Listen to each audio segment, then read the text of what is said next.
Strawberry with chocolate. Hello. Mag-isa lang ako kasi it's November 1. So, pumunta sila ate sa sementeryo. Tapos, actually, kakatapos ko lang kumain. Yes. And ang ulam ko is talong.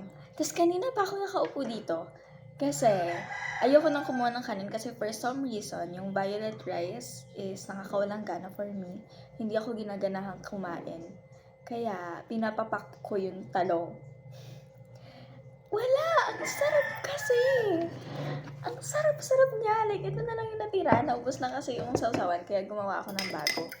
Ang sarap-sarap niya. Ang sarap-sarap niya. So, ayun. Actually, hindi ako mahilig sa talong before. Nakalimutan ko kung kailan ko minahal ang talong.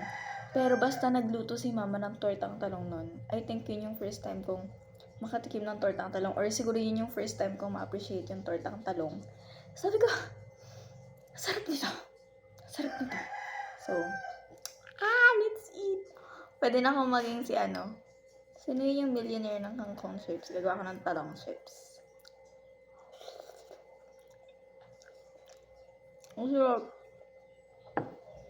5 talong to. Tapos, nagda-doubt ako if kaya ko bang ubusin mag-isa yung 5 talong. Kasi syempre, masyado marami rin yun kapag nakat-cut na, diba?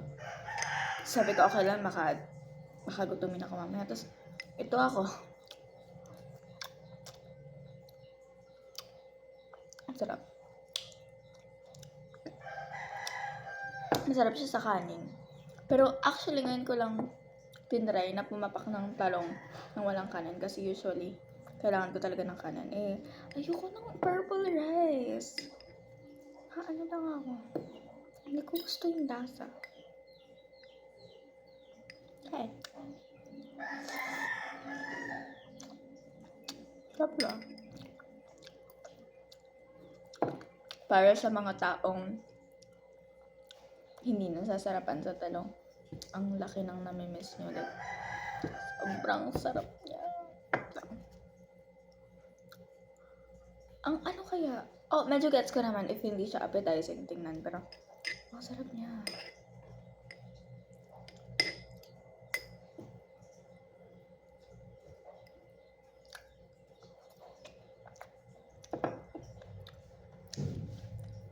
Last two. Hindi ko naisip mag-video kanina kasi sabi ko, hindi ko naman naubusin. Nagtitiktok lang ako, nagpapalipas ako ng oras. Tapos, napansin ko, paubos na pala.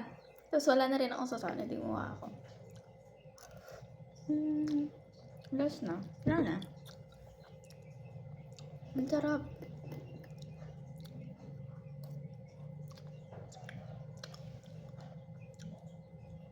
Done.